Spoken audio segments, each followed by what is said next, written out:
Então, vamos lá gravar mais uma aulinha. Boa tarde para quem é de boa tarde, bom dia para quem é de bom dia, boa noite para quem é de boa noite. Deixa-me só puxar aqui esta porta.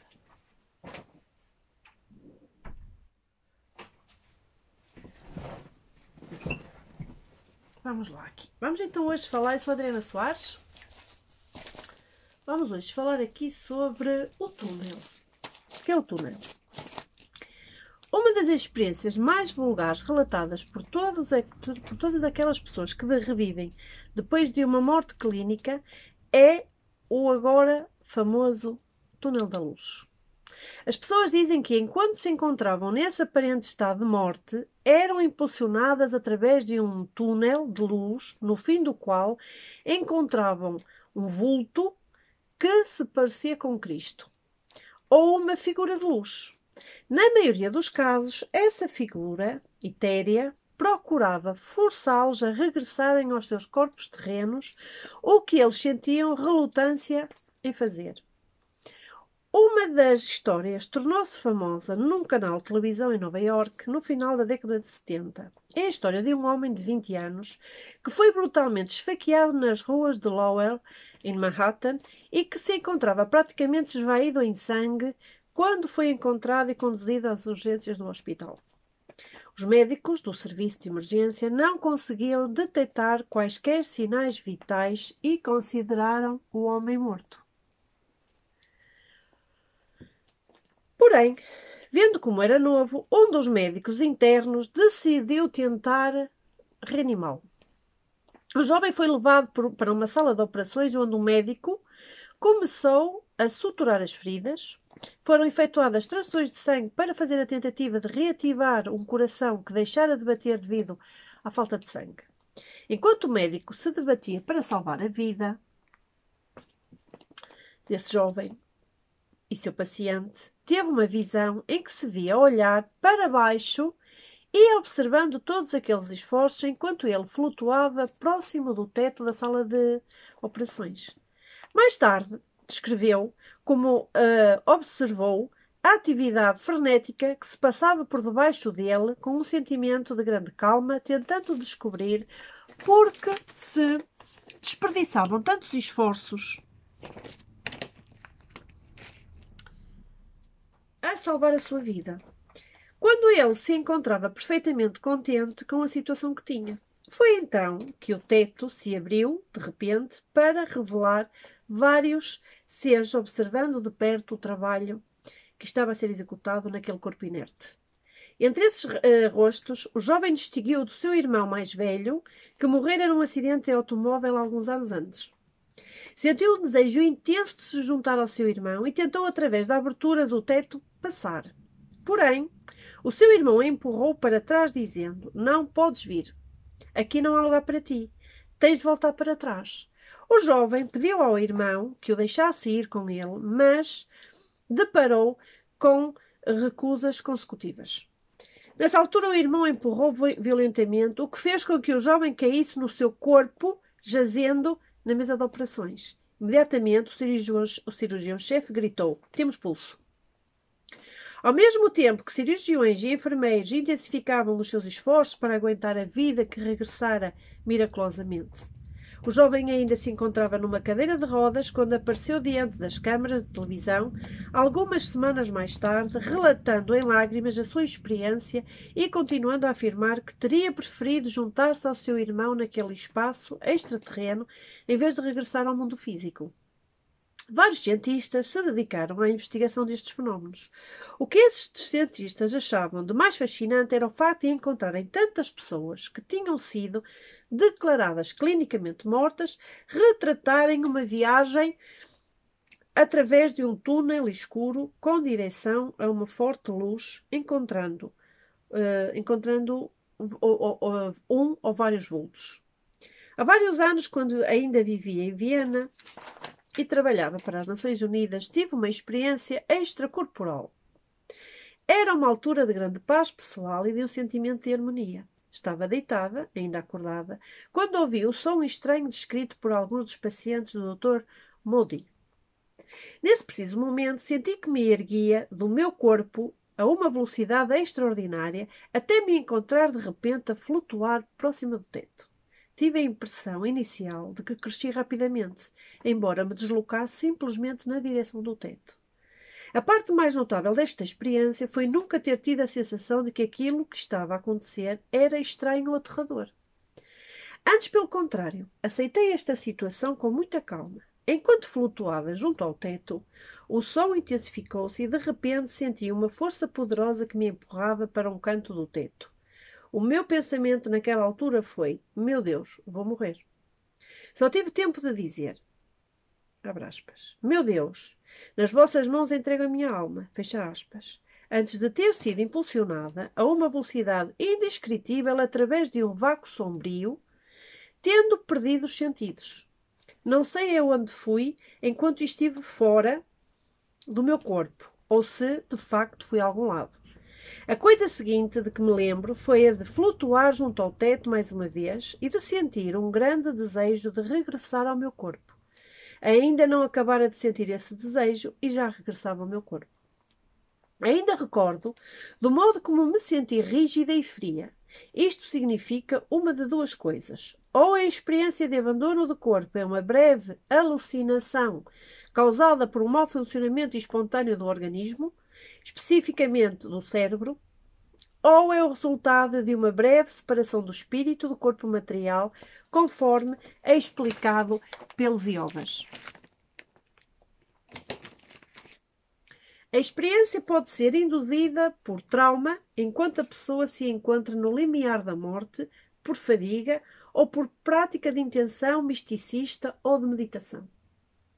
Alguns bioquímicos acreditam que a visão de uma vida após a morte ou de experiências autocorporais é causada por uma substância alucinogénea produzida pela glândula pineal, uma glândula que nós temos aqui. Segundo esses cientistas, este produto químico é produzido na iminência da morte ou perigo de vida, para suavizar o trauma terrível que o cérebro experimenta no término da vida. De modo que torna a transição para a morte mais fácil, menos aterradora e mais aceitável para a pessoa que morre. Esta teoria pode oferecer uma explicação do motivo pelo qual uma pessoa moribunda tem esta visão, mas não explica as experiências extracorporais das pessoas que não se encontram doentes ou no limiar da morte. Talvez a experiência da projeção astral, o túnel de luz, as figuras luminosas, as belas regiões do plano astral, sejam provas de que a personalidade sobrevive à experiência da morte. Uma das descobertas recentes mais fascinantes é a da existência dos chamados buracos negros. Os astrónomos dizem-nos que esses fenómenos cósmicos são criados quando uma estrela, como o nosso Sol, por exemplo, explode. A explosão destas estrelas é conhecida pela designação de supernovas. À medida que se desenvolvem, a grande densidade dos seus núcleos faz com que se verifique um colapso para o interior, criando aquilo a que os cientistas chamam um buraco negro.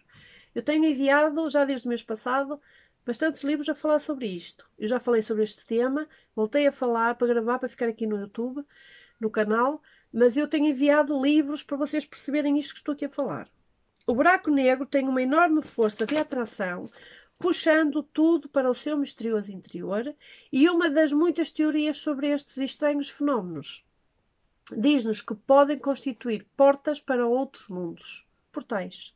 A descrição do túnel escuro, a luz intensa e o vulto que se parece com Cristo são estranhamente semelhantes à descrição do buraco negro e da sua enorme força gravitacional.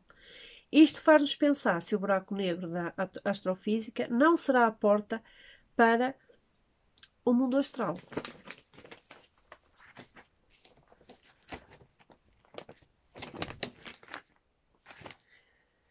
Vamos falar agora de reencarnação. A doutrina da reencarnação pode ser encontrada em muitas das antigas religiões e continua a existir nos tempos modernos.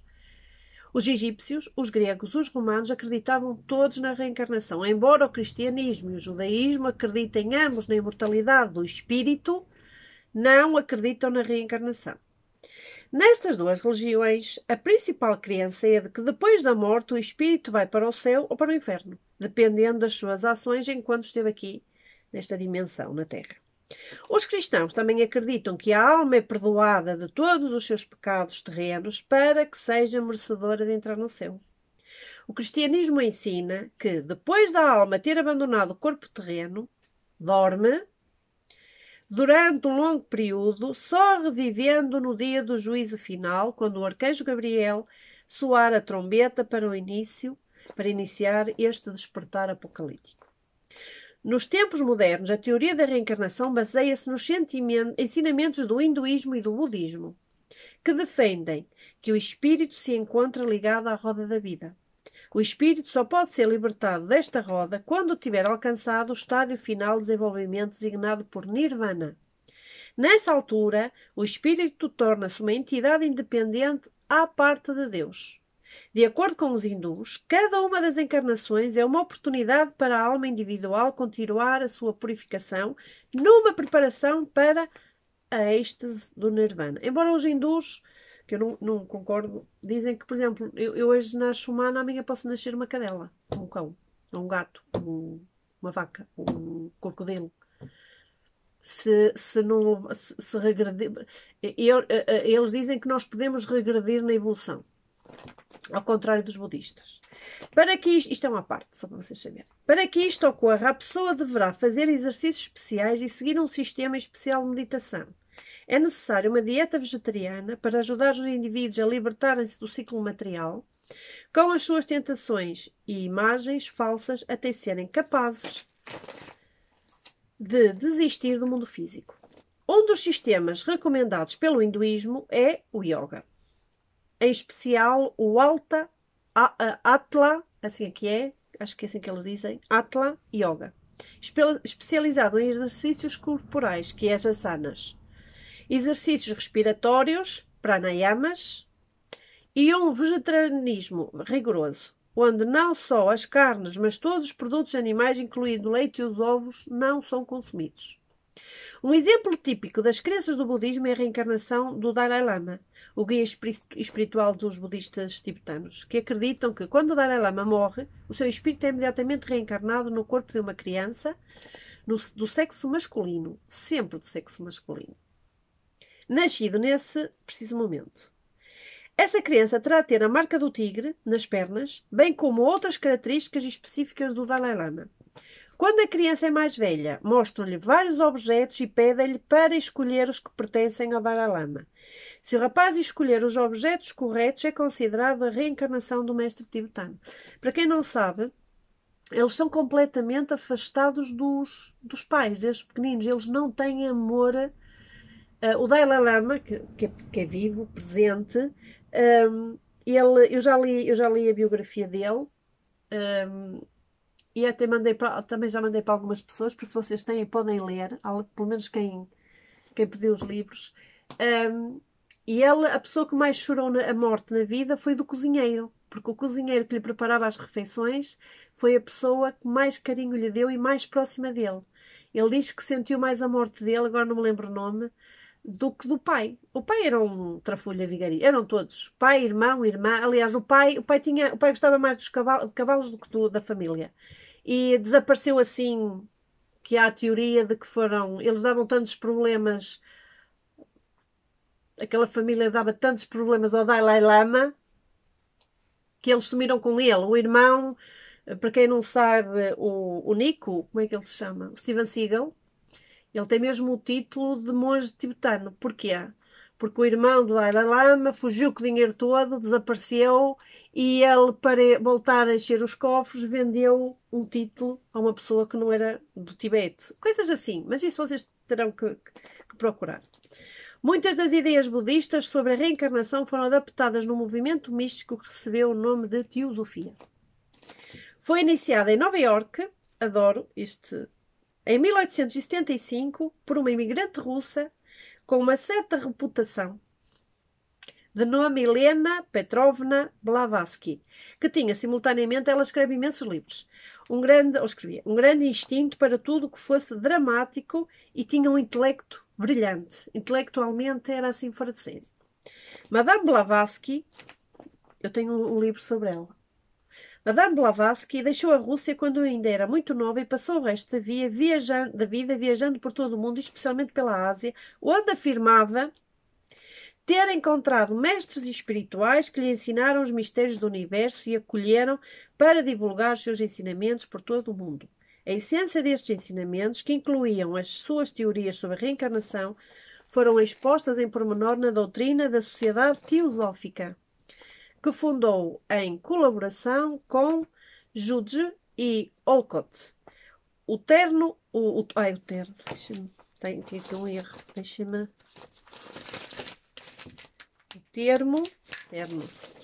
O termo teosofia deriva da palavra Deus,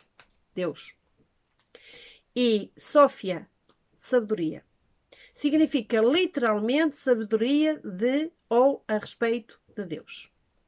O que significa a palavra teosofia. Os dois aderentes mais conhecidos da Sociedade Teosófica foram Annie Besant e Rudolf Steiner. Madame Blavatsky escreveu muitos tratados extensos de grande profundidade espiritual e misteriosa sabedoria, que ninguém sabia de onde é que ela tirava aquilo. Entre os quais se destacam a doutrina secreta de Isis desvendada. A teoria da teosofia baseia-se em 3 princípios fundamentais. O primeiro apresenta o conceito de um princípio livre, eterno e omnisciente de potencialidade infinita que pode ser identificado como uma força criadora do universo. O segundo postula a universidade de ciclos naturais e a lei da periodicidade, do mesmo modo como há amanhã, à tarde e à noite se sucede um novo ciclo, que começa com outra manhã, também ao nascimento, à juventude, à idade adulta, à morte, que se sucede num ciclo de renascimento com outra vida, numa nova reencarnação. E faz sentido. Este conceito da reencarnação é considerado pela teosofia como um processo natural da evolução humana, no qual todas as mudanças e desenvolvimentos são relegados pela lei do karma, ou, como é conhecida a lei do karma, a justiça divina. Em terceiro lugar, defende que todas as almas se encontram intrinsecamente ligadas à alma genérica universal com a qual se identificam. Isto sugere que o parentesco, família, é um facto da natureza e que cada alma deve progredir e desenvolver-se através de numerosos ciclos de reencarnação. Os dons especiais e os poderes só podem ser alcançados pelos seres humanos através dos seus próprios esforços, na direção de um desenvolvimento espiritual. Os seus perfeitos e os grandes mestres, tais como Buda e Jesus, são exemplos de seres universais absolutamente evoluídos, contrariamente aos ensinamentos do hinduísmo e do budismo, que nos dizem que a reencarnação é como uma rosa à qual nos encontramos amarrados, privando-nos da união, uma roda. Oi, uma roda. Desculpem lá, eu já devia estar tão cansada quando estava a escrever isto. Como uma roda à qual nos encontramos amarrados, privando-nos da união com Deus, e a teosofia afirma que a reencarnação é a que se aproxima mais das ideias espiritualistas ocidentais de vida depois da morte. Nos Estados Unidos, um dos mais famosos defensores foi o psíquico Edgar Cayce.